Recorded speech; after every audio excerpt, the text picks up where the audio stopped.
Hey, hello, how's it going? Yeah, sick. Thanks for waiting. I'm a hotshot in Australia, thank you. I did an ad. I was really excited about doing this ad. Some of you might be thinking it's just an ad. Why were you excited? But I was excited because they don't often let guys like me on screen in Australia. Considered too muscly, too handsome. But it was an ad for the Traffic Accidents Commission of Victoria. It's an ad about not texting whilst driving, and I was so excited to do the ad. I was so excited when I got the email, I almost hit the car in front of me. Bit of a joke. But I do have my full licence. Cheers. Got my full licence. But it wasn't always like that. Had to do the learner's test, right? Had to read the learner's handbook in the state that I was from, New South Wales. And in the learner's handbook, there's a section on the three-point turn. You guys know about this? Yeah. One of the most famous turns. And in that section, one of the paragraphs, it started with the sentence, "Don't be ashamed to turn off onto a quiet street to do your three-point turns." I didn't even know that was even a thing associated with shame. Like up until that point, I'd done most of my three-point turns on quiet streets. But since finding that out, now I've got to do them on motorways. But I have been driving a lot. I've been driving so much I had to go to the mechanics, right? But mechanics are the last profession that can still roast you to your face. Do you know what I mean? Like I drove up the ramp, opened the door and I walked up to him and the first thing he says to me is like, "Mate, you've come to the wrong place for a haircut." Which is pretty brutal, but also of quite a high quality for someone not in the industry. So good on him. Got this thing where my nipples can't be exposed for too long. They either got to be covered by shirts or by water, otherwise I get quite hypersensitive. I get quite ticklish in the open air. I'd say it's my biggest weakness. But I'd never say that at a job interview. Try to exploit it, take my shirt, make me work overtime.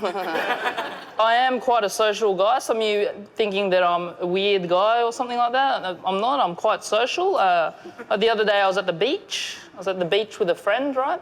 And she introduced me to two of her friends who I'd never met before, right? We all swam out into the middle of this body of water and we were all treading water. Like in the movies, you seen that? Okay. We were all treading water, right? And I felt that I was exhausting at a much faster rate than everyone else. I found that at one point I was about 30 seconds away from drowning. But as this was happening, one of the girls who I just met, she was telling me a story about her work. It was one of the most boring stories I've ever heard. But the problem with the story was that there were no gaps where I could explain my situation. Tell her that I was drowning a little bit. So I was flailing about trying to find this gap, but the story flowed too well. Eventually I just went under. The whole time I was under, I thought, I can't believe that's the last story I'll ever hear. Thank you. I love white people food. So good. What's your favourite type of white people food? Burgers. Burgers, delicious. Get one of these. Thank you. I love white people food. The first time I ever had white people food, I was in preschool, right? I was 4 years old. And for lunch, they brought out a lasagna. And I was eating it. I was like, that's a meal. You know what I mean? But I don't know if you guys know this, but in white people food culture, they got a thing called dessert. Fact check. Yep. So straight after lasagna, they brought out an apple crumble with a side of vanilla ice cream. And I was eating it, and I was like, that's the best thing I've ever eaten in my entire life. Do you know what I mean? Like, it blew my mind how good it was.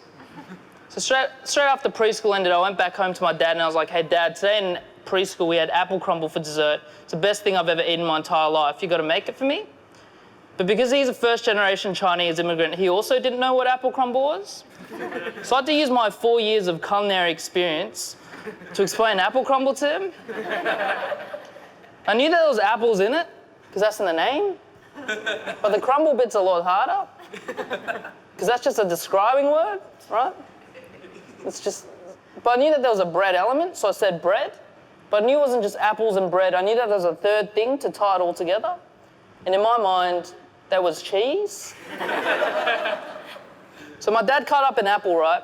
And he put it on a slice of white bread and put a slice of American cheese on top of that. Put all of that in a little mini oven, heated it up for 5 minutes. So I was just sitting there, 4 years old, eating this apple and cheese toasty. I was eating and I was like, sort of. Thank you so much. This has been the best gig of my life. And I can't believe, good on you guys.